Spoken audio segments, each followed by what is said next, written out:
Now, there's another question about how do I get started in terms of referrals. I mean, most of us have huge practices. There are only 8,000 or 9,000 urologists in the country, and there are only about 2,000 or 3,000 urologists, I think, in LUGPA. You know, a lot of urologists are in Kaiser, a lot of urologists are in Cleveland Clinic or academic medical centers or county clinics. And so the 2,000 or 3,000 urologists that are in LUGPA are in amazing position to capture this market of erectile dysfunction patients. You know, you have tens of thousands of charts of patients that you can market to, and most of us don't market to our own mailing lists.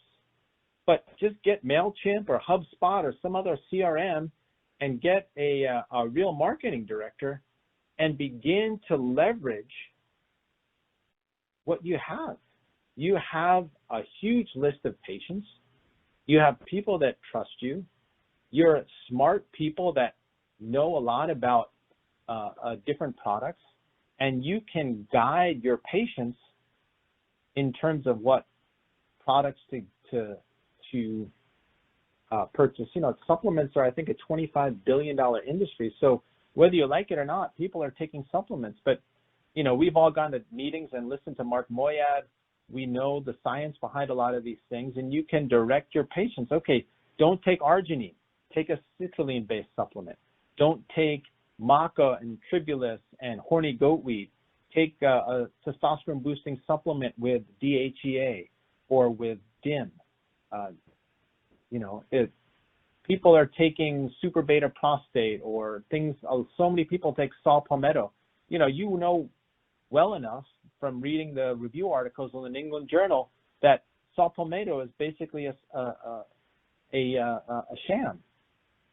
And so you can, as a urologist and someone who's knowledgeable and has a reputation, can advise your patients of you should take this and don't take that.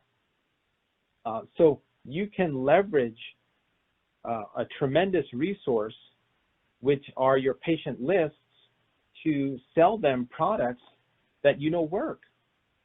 And whether you choose to make money off that or not, that's entirely up to you. But there is money to be made, and there's nothing wrong with making money off patients. I mean, that's what we do.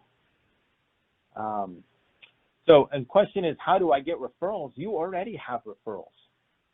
You already have the ear of the medical community. And what I do is I'll go and talk to patient groups. You know, I gave a talk at the local golf club, the men's group at the local golf club, and they were ecstatic to have me there. I mean, 100 people, 100 men showed up to hear me talk about erectile dysfunction. Or you can talk to physician groups, go to give talks to physician groups.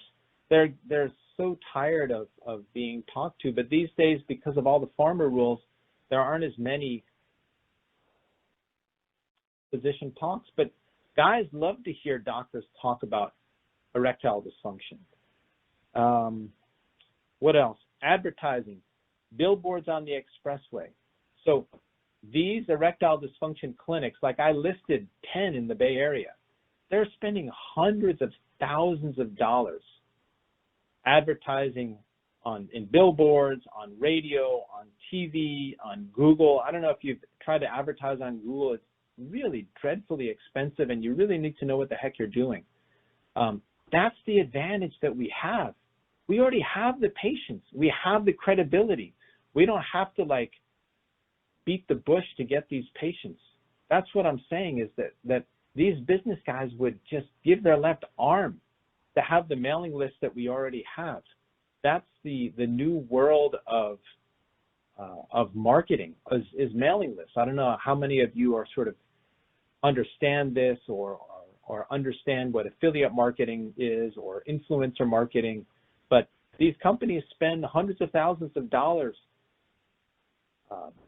connecting with influencers, connecting with people that their followers believe, right? That's what an influencer is.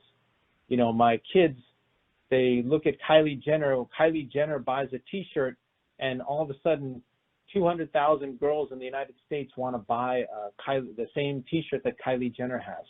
Okay, for your patients, you're an influencer, believe it or not. And if you make certain recommendations to your patients, which is what you're supposed to be doing, it's not something bad,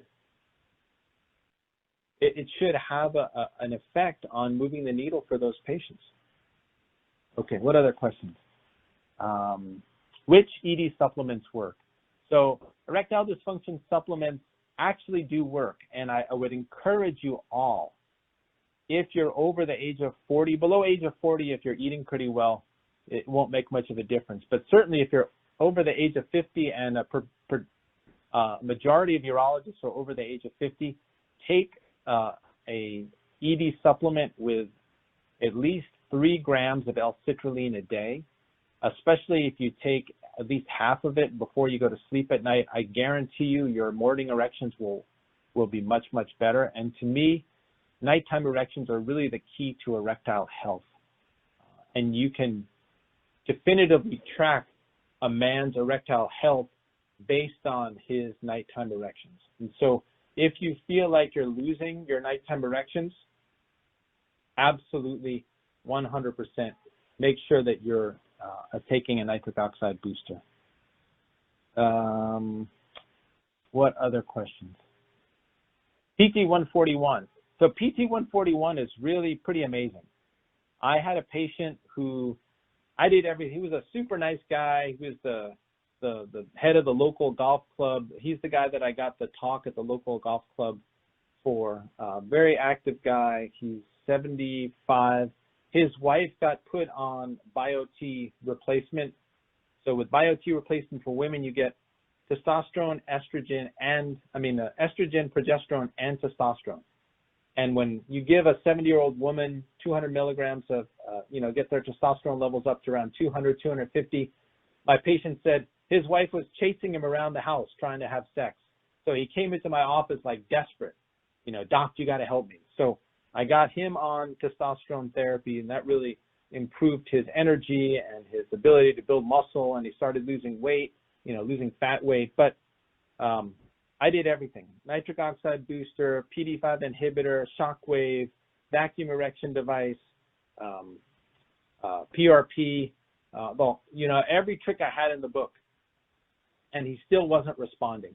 And I put him on subcutaneous injections of PT-141, and lo and behold, he was getting erections.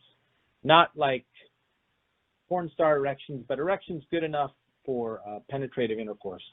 And I've had a number of patients since that have had pretty similar experiences, and it improves libido.